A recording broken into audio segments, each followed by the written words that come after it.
बिस्मिल्लाहिर्रहमानिर्रहीम। अस्सलाम वालेकुम नाज़रीन, मैं आपकी मोहम्मद आसिफ शाह। आसिफ उमर अपने यूट्यूब चैनल में आप दोस्तों को खुशामदीद। नाज़रीन, आज का नुस्खा जरकान के बुखार के लिए है। अगर किसी को जरकान हो जाए तो उसकी अलामत ये है कि उसको हल्का फुल्का बुखार रहता है। कभी 1 घंटा बुखार हो जाता है, कभी दिन को बुखार हो जाता है, कभी रात को बुखार हो जाता है। तो आज का जो नुस्खा है ये जरकान के बुखार के लिए है। बुखार जो हल्का फुल्का रहता है, चाहे वो जरकान की वजह से है या वैसे हो जाता है, पुराना बुखार है, टाइफाइड बुखार हो गया है, तो इंशाल्लाह इस नुस्खे के इस्तेमाल से टाइफाइड बुखार भी खत्म हो जाएगा, पुराने से पुराना बुखार भी खत्म हो जाएगा।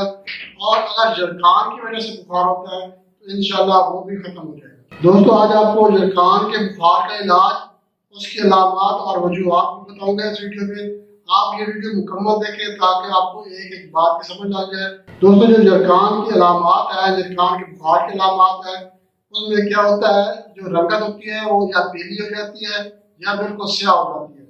और जबान का जो जायका है वो कड़वा रहता है, मुंह का जायका कड़वा बेकार सा रहता है और जबान मैली हो जाती है। अगर जबान खा कर देखें तो उसके ऊपर सफेदी की एक तय होगी या जुबान पे जो ब्लैक ब्लैक रंग के जो है वो निशान होंगे।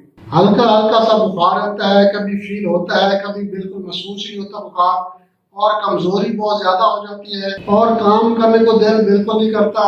थकावट इतनी ज्यादा हो जाती है, आप 2-4 कदम चलेंगे तो सांस चढ़ जाएगा और पिंडलियां दर्द करना शुरू कर देती है। कभी भूख लगती है, कभी बिल्कुल भूख नहीं लगती, दिल ही नहीं करता खाना खाने को और तबीयत में चिड़चिड़ापन आ जाता है, बेचैनी सी रहती है, बिल्कुल काम करने को दिल नहीं करता, दिल करता है कि बंदा सोया रहे। दोस्तों, जरकान जो है, जरकान की अलामत भी सेम ही होती है तकरीबन। जरकान क्यों हो जाता है? जरकान एक तो गंदा पानी इस्तेमाल करने की वजह से, गैर मुतवाज़िन ग़िज़ा इस्तेमाल करने की वजह से, बाजारी खाने खाने की वजह से, जो बिल्कुल ढांपे हुए नहीं होते, जिसपे मक्खियों का बनकार होता है, या अंदरों में B12 की कमी हो जाए, या जिगर का साइज बढ़ जाए और तिल्ली का साइज बढ़ जाए, पेट में पानी पड़ जाए, पेट फूल कर गला हुआ हो जाता है और कब्ज़ भी शदीद हो जाती है, खाना की कब्ज़ के साथ आता है।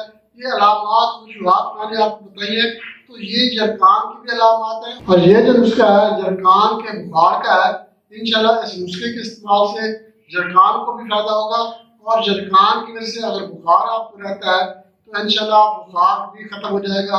पुराना बुखार है, टाइफाइड बुखार है, तो इंशाल्लाह बिल्कुल जड़ से खत्म हो जाएगा। दोस्तों, बहुत ही आसान सा नुस्खा है, मैं आपको नुस्खे की तरफ लेकर चलता हूँ। इससे पहले मैं आपसे रिक्वेस्ट करूंगा, आप हमारा channel Asif Umar YouTube channel like और शेयर जरूर करें। और मेरे जो नए दोस्त हैं जो पहली बार ये वीडियो देख रहे हैं, मैं उनसे रिक्वेस्ट करूंगा वो हमारा चैनल सब्सक्राइब करें और बेल आइकन पे क्लिक लाजमी कर दें ताकि सबसे पहले नोटिफिकेशन आपको मिले। दोस्तों, मैं आपको नुस्खे के अज्जा बता दें। जूफा लेना है 6 माशे और मीठा सोडा 2 माशे लेना है और ज़ाफ़रान, अच्छी किस्म का ज़ाफ़रान जो 1 नंबर है, ये आपने लेना है 2 रत्ती। अब आपने इनको अलग अलग पीस लेना है। जूफा जो है ये लकड़ी सी होती है, आप इसको अच्छी तरह से ग्राइंड कर लेना है, पीस लेना है। और उसके बाद मीठा सोडा है और मीठे सोडे में रोड़ी सी होती है, ये रोड़ी आपने छान लेनी है और 2 मासा मीठा सोडा यूज करना है। उसके बाद जो ज़ाफ़रान है, ज़ाफ़रान आपको खरल में या प्याले में अच्छी तरह से इसको ग्राइंड कर ले, पीस ले।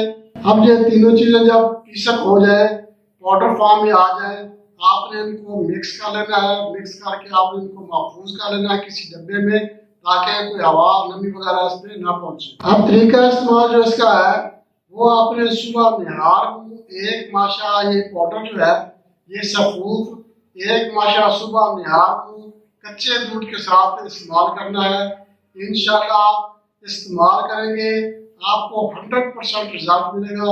जरकान का भी फायदा होगा और जरकान में से बुखार होता है, बुखार भी खत्म हो जाएगा।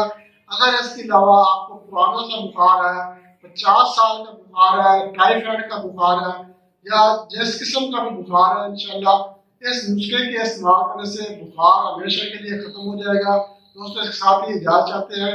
अगली वीडियो तक के लिए अल्लाह।